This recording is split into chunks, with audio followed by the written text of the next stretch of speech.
Welcome back to Your Real Estate COO. My name's Ashley and I'm here to help you level up your game. I'll be your Chief Operating Officer to your success. Let's dive in.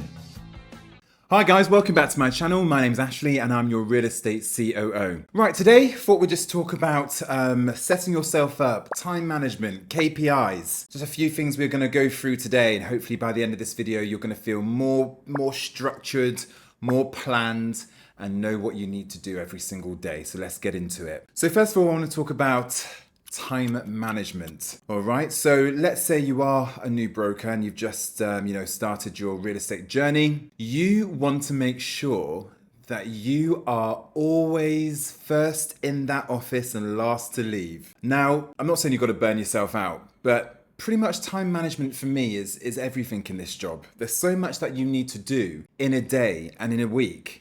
We need to make sure that we're getting as much done as possible. Now, I would definitely want to make sure, if I was a new broker, when I was a new broker, I definitely was the first one in the office. Now, I'm a bit extreme because I get into the office super early. I get into the office at 7:30 in the morning. Now, I'm not saying that you necessarily have to get into the office at 7:30, but you definitely want to make sure that you are in before your time. So let's say your office starts at 9 o'clock. You want to make sure that you're in the office at least 8:30. 8:45 at the latest, because what you want to be doing is using that time to get yourself set up for the day. All right, have your coffee, have your breakfast, chat to your work colleagues, find out what the tea is going on in the office, all that kind of jazz.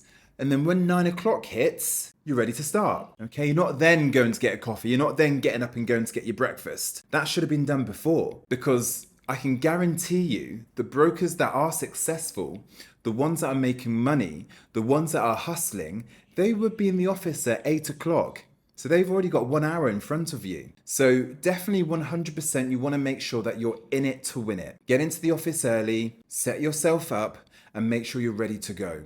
If you're coming in at 9 o'clock, as far as I'm concerned, you're late. If you're coming in after 9 o'clock, let's say your office does start at 9, you're coming in after 9 o'clock, that just shows how much effort and how much want you have to succeed. When you're making lots of money and you've smashed your targets, you've got lots of dirhams in your pocket, do what you want to do. Come in late, work from home, work from a coffee shop. You have that flexibility. But as a new broker, you want to show willing to your company. You want to show that you're in it. You want to show that you're motivated, and you want to show that you care. You may think it's a small thing, but it really is quite big in the whole grand scheme of things, especially if you're a new broker in the market, because your company is probably going to be assessing you for the first 2 to 3 months within your probation period. So they're going to be looking at, when you're coming in, when you're leaving the office. Now, again, let's talk about leaving the office. You definitely want to make sure that you're not the first to leave every day. Because again, why would you? If your competitors, your colleagues are still there and you're scooting off home at 4:30 in the afternoon, you're not going to win. You're not going to succeed. You're probably not going to do deals. You're probably not going to make money.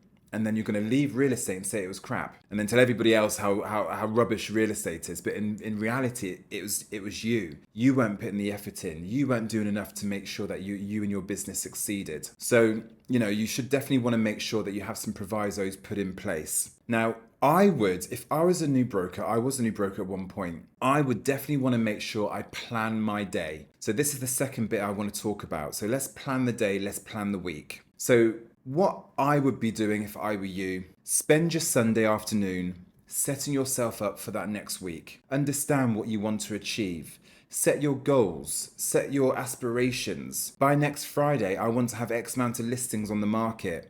I want to have booked X amount of viewings and hopefully closed a couple of deals and made some money. So put that down on paper, write it down, put it in your notes, and then at least you have something to go to when you're off center. It can recenter you and restructure you. So definitely have a purpose to your week. What I would then do is on a Monday, spend it in the office, or especially in the mornings, have like an admin day, an admin morning. Spend Monday contacting all your landlords or all your sellers.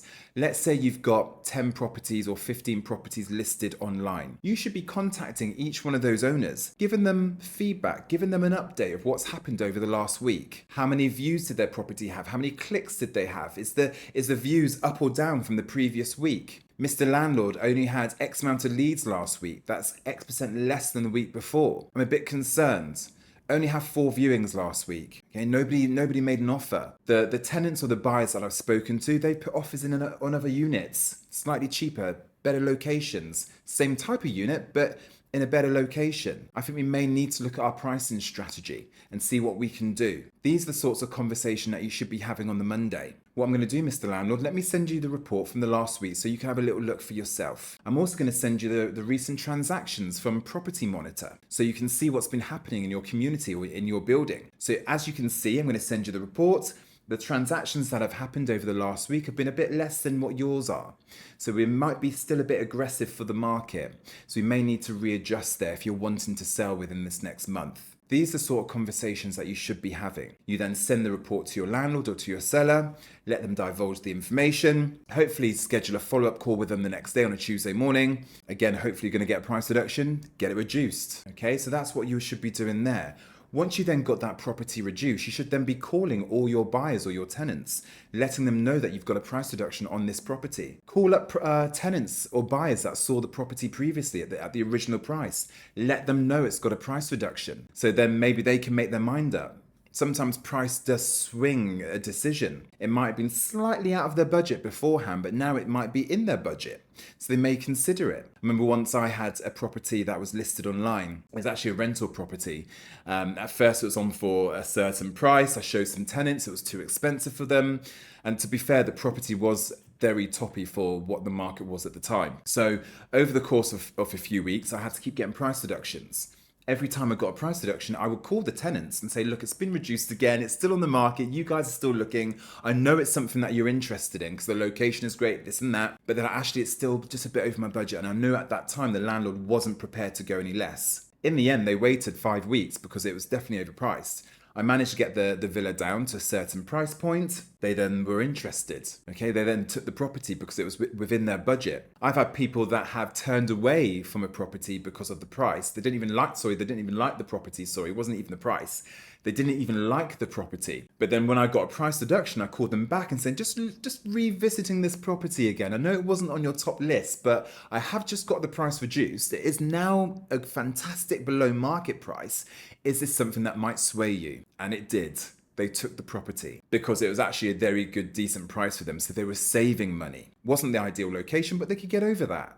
They were saving money for rent, which is what they wanted. So this is what you should be doing when you're speaking to your landlords and getting price reductions. You should then be contacting all your database in terms of clients and buyers and notifying them. So that's one thing you should be doing on a Monday. The second thing, you should be contacting all your clients, all your buyers and your tenants. If you've got 15, 20 tenants on your books, you should be calling through each and every one of those tenants, finding out if they're still looking to rent. How was their weekend? Did they view many properties? If they did, why haven't they taken anything? Is their requirement still the same? Has anything changed? Has their budget changed? Maybe they've been out of the weekend and realised that they can't get what they want for their money, so they've now increased their budget. Or maybe they've realised they can't get what they want in the location that they're looking in. So they've had to look at different locations. So this is a good time to have a quick catch up with your clients. And then hopefully what you're going to do, out of your 15 or 20 clients, you're then going to realize which client or which tenant is looking to move or is the hottest tenant for that week or buyer for that week, the most motivated buyer or tenant. Out of your 15 or 20 people, only maybe 2 or 3 people are actually motivated and have to sign by the end of the week. They're your hot clients. They're the ones you want to focus on because you know that you could get 1, 2, 3 deals from these people because they've told you they're motivated. If they're renters, they've got to find a property by Friday. They've got to be signed by Saturday. So you know that's your 2 or 3 deals that you can get for that week. So you should put all your time and energy into making sure that you can find the relevant right properties for these clients because you know you're going to get a deal. And that could be a lot of dirhams in your pocket. So this is why it's super important. But also, if you're not contacting your clients, let's say you spoke to them last week and they were looking for a certain type of property and you're just waiting for that property to come up. Maybe it's been over a week. You finally get the property that they were looking for online or a similar type of property. You give them a call, maybe it's Wednesday, you give them a call a week and a half later. Good news, Mr. Tenant, I've now got that property you were looking for. Fantastic, let's go out and view it. Oh, Ashley, I've actually found a property. What? I found a property in a different location. I actually increased my budget, realized I wanted to spend a bit more, and I got something else for a higher price and a better location. So while you've been waiting to get the property on because you haven't spoken to them for 1 week, in that week they've been out and seen different locations, different price points, and realized actually what they were looking for was completely different. So this is why it's super important that you're keeping in touch with your tenants and buyers at least once a week. If it's tenants, to be honest with you, you should be keeping in touch with them maybe every other day or twice a week, because a lot can change in a week when it comes to rentals. But Monday should be your, the go-to when you contact every single person. So that's what you should do on the Monday. I would then also make sure you refresh your listings. Maybe change descriptions, change the titles, change the pictures around, just make it look a bit more fresher. Just tidy up your shop, because remember, your shop, your desk is your business, okay? Your desk is your business. I always say this to my brokers. You've been given a franchise of your company in your location, and your desk is that branch. You're the manager, you're the viewer, you're the admin, you are running that desk, that company, that franchise. The good news is that you're not having to pay for any overheads, because the company that you're working for is taking care of the overheads. Hence why they take maybe 50%, because they're covering your costs. So it's your job to make sure that your shop is up and running and making you profit, which is money in your pocket. So you've got to make sure that your shop is being portrayed in the right way. Is the listings looking good online? Are the photographs good quality? Is the descriptions correct with no mistakes? Take time to do this, because again, there's so many brokers that don't take the time to really understand how their shop looks online. This could be the difference of getting leads or not getting leads. Okay, so that's one thing. Making sure all your properties are verified on Property Finder, making sure they're checked and true checked on Bayut and Dubizzle, which I'm going to do a video on this later on, so you can understand what that means if you don't know what that means. So it's super important that your shop is looking super good, super clean, to maximize on your lead potential. So that's what your Monday should be for.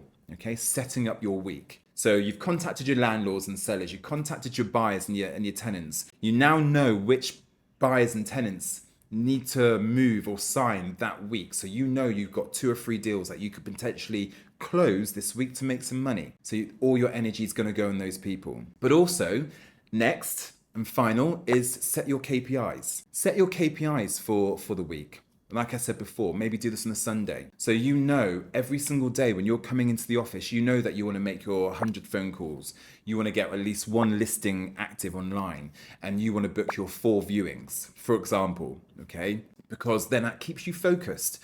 You know every single day when you're coming into the office, before you leave, you've got to make sure that you've got your listings, you've made your calls, and you've booked your viewings. Once you've done that, do what you want to do. Anything else is a bonus. But before you leave, that's your non-negotiables. That should be hit, especially as a new broker. When you're a new broker, you don't have listings. You don't have clients. So all you should be doing from sunrise to sunset is making those calls and getting listings. So your target should be higher for a day. Your call should be maybe 150 calls a day, 200 calls a day, 2 listings you want to get active. So, definitely work towards this. This will give you structure, but also make sure in the week that you're mixing it up. And what I mean by that is you want to make sure that I would, if I was a broker, a new broker in the market, spend the mornings in the office for sure, get to the office before 9 o'clock, set yourself up for the day. Once you've kind of made your calls in the morning, maybe spend the last quarter of the day out in your community. Sit at a coffee shop, drive around, get to know the area, speak to security guards, make sure people know who you are. Don't spend all your time in the office, because you're not going to learn. So yes, it's good to be in the office, but you also need to be out in the field,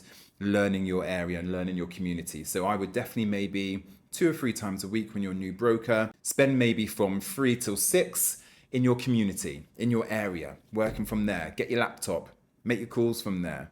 Make sure you got your company branded notepads and sippy cups.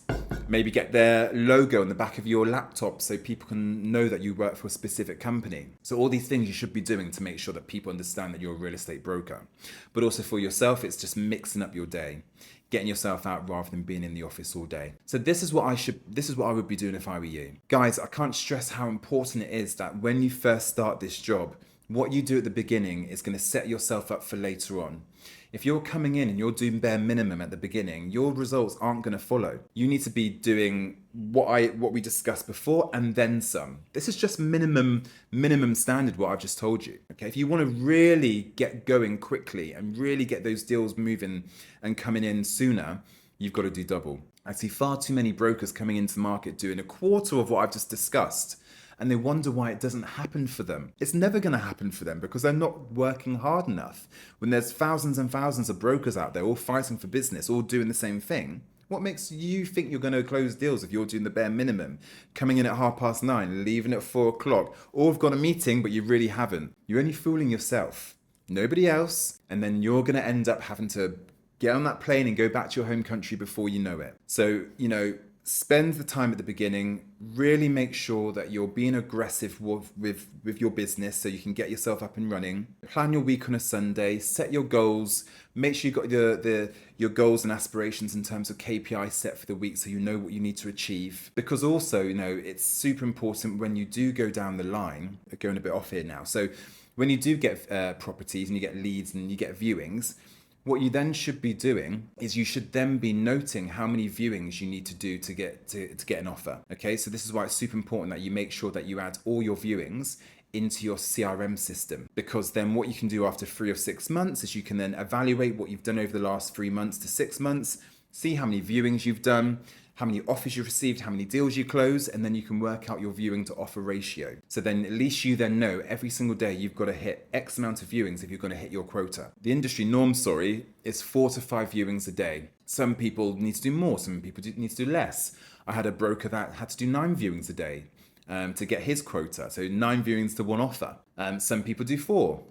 Mine was 5. So it really does depend. But you're not going to know that unless you record your data on the CRM. I'm going to keep referring back to the CRM all the time because it's super important that you're using it for your benefit. Okay, so hopefully that helped with a bit of structure, time management, get yourself in the office on time, make sure you set your goals, make sure you know what you're doing every single day, and the results should follow. You guys take care, have a good day, I'll see you soon. Bye. Remember, in real estate, your success is my operation. If this helped you move one step closer to your goals, smash that like button and subscribe for weekly real estate strategies. Until next time, keep building your empire.